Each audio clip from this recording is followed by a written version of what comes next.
Like millions of other Australians, I sat down last Sunday night to watch the Michael Parkinson Ian Thorpe interview that has hogged headlines around the world. I didn't know what to expect, yet instead of being entertained, I found myself getting clammy, totally understanding Thorpe's anguish over coming out and getting flashbacks to a long-gone era when I went through every bit of that anguish, albeit for differing reasons in many instances. I never had sponsorships or megaship dollars on the line, but like Thorpe, everything else was on the line. It was a very different era. I had decided at 20 in 1974, when homosexuality was still illegal here in New South Wales, that my family should know. The term coming out had not even been coined then. I had also met Brad, who I thought and hoped was the man of my dreams, and we had moved in together. Having gone through years of torment, as the reality was I knew I was gay from the time I was 15, but being in rural Australia and working in a very macho-dominated industry, I fought every fibre of what I was like you would not believe. There were overwhelming factors: our locations, the surrounds, a family that was always teetering on the brink of disintegration through domestic violence, the constant struggle to put food on the table and clothe ourselves, let alone maintain a roof over our heads in many instances. Our lifestyle could only be described as itinerant and dysfunctional. Then there was Catholicism. I had attended several Catholic schools, usually having to leave them for state-run schools when the school bill became intolerable for the school.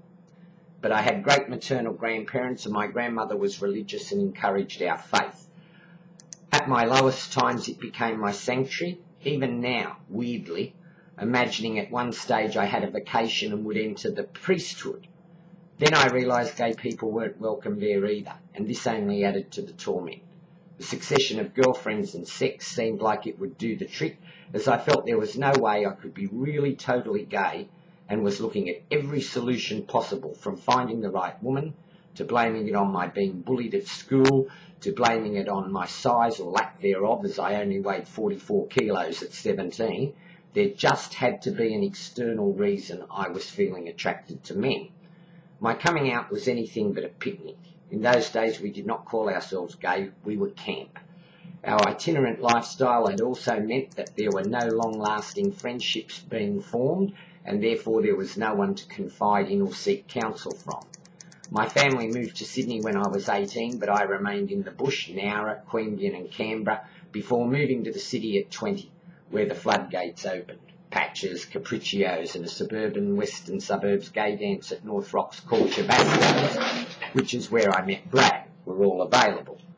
Very different from Orange, Lake Wyangan, Murrumai, Cootamundra, Wilbriggy, Queanbeyan, Canberra and Nowra. After 6 months of clandestine meetings, him lying to his folks where we were going, we bit the bullet and moved into an apartment together at Lakemba, flatmates of course. I could not contain my joy, as I had always imagined the right man and not the right woman would come along. If you're happy, you want to share it, right? It was a joy that never quite registered on my family. In fact, their disgust, intolerance and disbelief registered on the Richter scale. I immediately became subjected to scorn, increased palpably if they were drunk or stoned, the butt of not-so-funny jokes, and ridiculed endlessly for what they perceived as my attempt to be trendy or different for the sake of it. From the time I moved in with Brad, I have never again lived with either of my parents, who divorced when I was 22, but for almost 20 years I tried my best to observe the amenities and turn up where I was supposed to, when I was supposed to.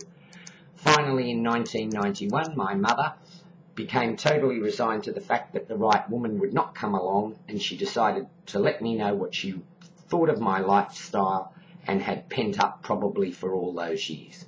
We did not speak again from that day until the day she died in 2010, nor did any one of my siblings, family, cousins, anyone speak to me.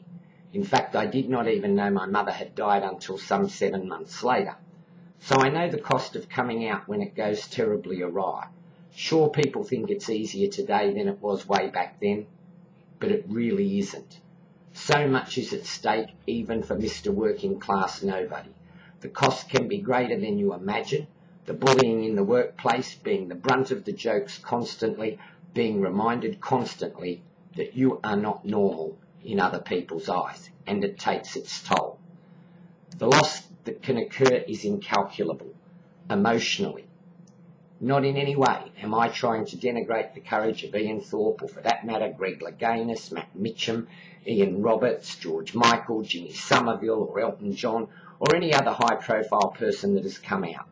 They had heaps to lose, but their profiles ensured that they would at least have a support base should anything go askew. Their talents, profile and success at least helped temper the announcement. For Mr. Average, that's not always the case. In many instances, all they have to lose is their family, and for many that is cataclysmic, and the fear of it is a great deterrent. The public are not going to take to Twitter to support them. News bulletins and headlines are not going to laud their braveness, thus leading dissenters to perhaps have a rethink. But it is nonetheless as courageous as Ian Thorpe or any other high-profile identity. As a young man, the dream that drove me was finding the man I could spend the rest of my life with. And as an ageing man, I now share Ian Thorpe's dream of hoping that constant media attention and public support will see a day where gay, lesbian and transgender people are exactly what they are, part and parcel of everyday life. In Australia, the way to do that is simple: legalise same-sex marriage and welcome the gay people of the world into an era where they no longer feel different, fearful or inferior, because inferior we are not.